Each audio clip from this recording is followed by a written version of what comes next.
La décision du vice-président de la République survient après un scandale et pas de moindre qui ébranle aujourd'hui la République et comme nous l'avons dit et qui écorne gravement l'image du Gabon.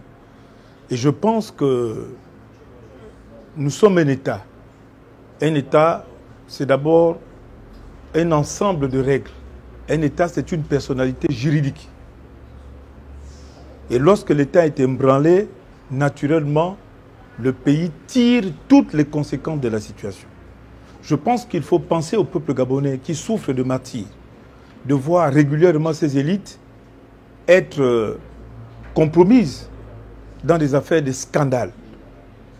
Et ce scandale est à la dimension de l'échec de nos politiques publiques et donc de l'échec de nos élites qui ont été jusqu'à présent incapables de comprendre la nécessité de mettre la République au-dessus de l'intérêt particulier.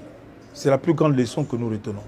La deuxième leçon que nous retenons, c'est le glissement ou la politisation d'un débat qui est lié à une infraction pénale.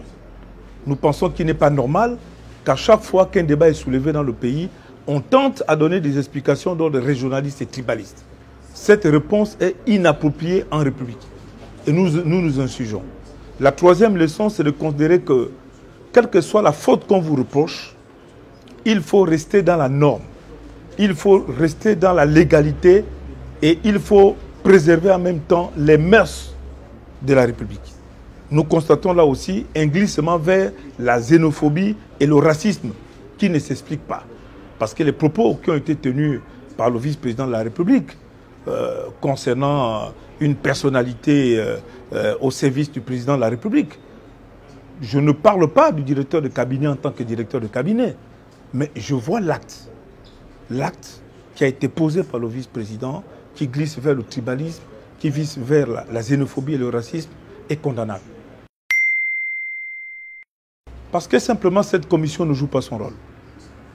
À la limite, elle aurait dévancé les décisions du gouvernement en s'auto-saisissant et en faisant en sorte qu'elle donne de la voix. Or, malheureusement, cette commission reste aphone, même lorsqu'il s'agit d'un scandale de cette dimension-là. Nous pensons qu'il faut remettre cette commission au niveau des standards internationaux, faire en sorte que cette commission ait le statut qui lui permet d'agir avec réactivité, avec à propos, lorsqu'il s'agit effectivement des faits liés à la corruption et à l'enrichissement illicite. C'était simplement ce qu'on appelle en République un devoir d'exemplarité. Et le fait qu'un ministre démissionne dès qu'un scandale éclate dans son ministère, ça évite la politisation du dossier. Et ça laisse les mains libres aux juges d'instruction, n'est-ce pas, d'aller jusqu'au bout de sa logique pour que la vérité éclate au grand jour. C'est pour cette raison que dans les démocraties suffisamment avancées, les membres du gouvernement n'attendent pas qu'on les démette, ils tirent les conséquences de la situation et laissent la justice faire son travail.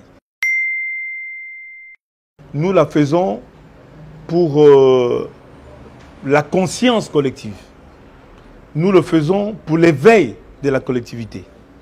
Nous le faisons pour que chaque citoyen s'empare de la question de la corruption et dise désormais plus ça dans notre pays. C'est la raison pour laquelle nous nous sommes élevés contre ces faits. Gaga Moussavou, en tant que tel, a le droit de s'expliquer. Parce que cela rentre dans le cadre de la liberté d'expression et d'opinion qui sont consacrées par la Constitution.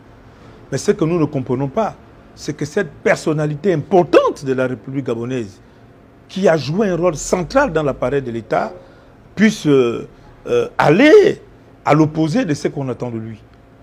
Parce que c'est un devoir républicain pour les acteurs politiques d'éduquer la jeunesse gabonaise. Et je crois que le président Touré l'a dit avant moi. C'est une obligation pour les acteurs politiques que nous sommes d'éduquer la jeunesse gabonaise. Et on n'éduque pas la jeunesse gabonaise en tenant des propos racistes, en tenant des propos qui vont à l'encontre des mœurs républicaines. Nous pensons que c'est un acte qu'il faut condamner, mais avec la dernière énergie.